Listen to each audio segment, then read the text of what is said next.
into Anita Harlow's taxonomy of psychomotor domain. It is organized according to the degree of coordination, including involuntary response as well as learned capabilities. Simple reflexes begin at the lowest level of taxonomy, while complex neuromuscular coordinations make up the highest level. This is the taxonomy of objectives in psychomotor domain, from simple to complex. So, reflex movement, fundamental movement, perceptual, physical activities, skill movements, and from the last is non-discursive communication. Anita Harlow's 1972 did something parallel to what Bloom and Krathwold did for learning objectives in the psychomotor domain. Below is here list of movements in psychomotor domain. First, reflex movement, fundamental movements, perceptual abilities, physical activities, skilled movements, and non-discursive communication. Reflex movement. This is learning in response to small stimuli. Example, flexion, extension, stretch, postural, to contract a muscle. Fundamental movements. Inherent movement patterns which are formed by combining of reflex relate to walking, running, jumping, pushing, pulling, and manipulating. These are the examples of fundamental movements. So we go on to perceptual abilities. Refers to the interpretation of various stimuli that enable one to make adjustments to the environment. Visual, auditory, kinesthetic, or tactile discrimination. Suggests cognitive as well as psychomotor behavior. Example, coordinated movements such as jumping rope, hunting, or catching. These are the examples: jumping rope and catching. So we go on to physical abilities. Require endurance, strength, vigor, and agility, which produce a sound, efficiently functioning body. Example, all activities which required strenuous effort for long periods of time. Then second, muscular exertion. And third, a quick wide range of motion at the hip joints. And the last example is a quick precise movement. So this is the example of the physical abilities. So we go on to skilled movements. The result of the acquisition of a degree of efficiency when performing a task. Objective relate to games, sports, dance, and arts. Example, to dance the basic step of Madz. So this is the example. So the last is the non-discursive communication. It's a communication through bodily movements ranging from postures to gestures, creative movements, facial expressions, act a part and play through sophisticated choreography. Harlow, 1972. So example is the body postures, gestures, and facial expressions efficiently executed in skilled dance, movement, and choreographies.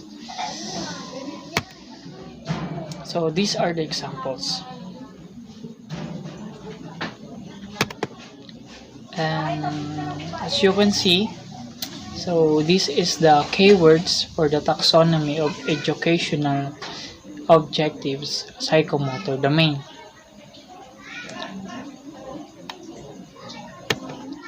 And this is the Harlow's list of movements in psychomotor domain, the level, description, and the examples. So we go on to Mager's approach in writing objectives. So who is Robert Mager? So he is a graduate of Ohio University, Masters, graduate of University of Iowa, Doctor in Philosophy, Psychology, and became interested in instructional design after serving in the Army seeing soldiers train, and wrote a book called Preparing Instructional Objectives. So, contribution to the field. Mager's criterion reference instructions, or what we call the CRI, training methodology. Mager with Fetterfight designed the method which is the standard of excellence and training and performance improvement. Then, preparing instructional objectives is one of the aspects of this training. What is instructional objectives? Words, pictures, and diagrams that are identify what is needed to achieve the goal. Intended outcomes are specific, measurable, what a learner will be able to do after the instruction, and characteristics of objectives. So, objectives is a subject in which you are familiar with and will be able to identify correctly. First, performance. So, this is the competency level. Second, your conditions. So, under what condition do you want the learner to be able to do? Then, criteria. How must it done? Then, the advantages of instructional objectives. So, first is the basic for designing. So, that is instructional materials can determine whether an object has been accomplished and provide the student with a way to organize efforts toward the objective.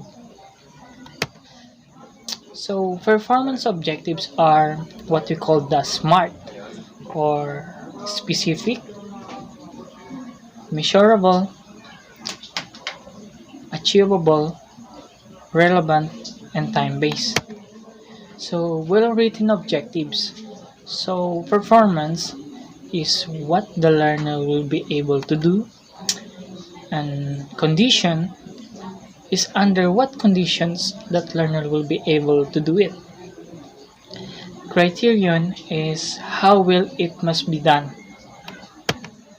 So, for Mager's, a lesson objective has three elements, namely performance, the conditions under which the behavior is to occur, and the criterion of success.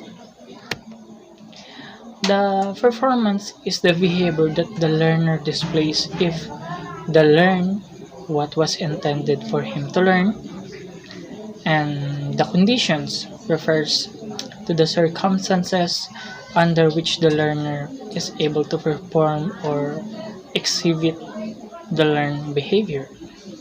The criterion of success is the standard against which the learner's performance is evaluated for us to be able to tell whether or not the learner's objective and has been attained. This is the minimum level of acceptable performance. Here are the examples. So first, applying the elements of a good paragraph.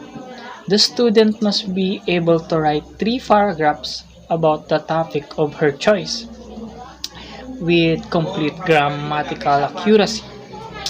So second, examples is the given 6 different shapes. The pupil will be able to identify 5.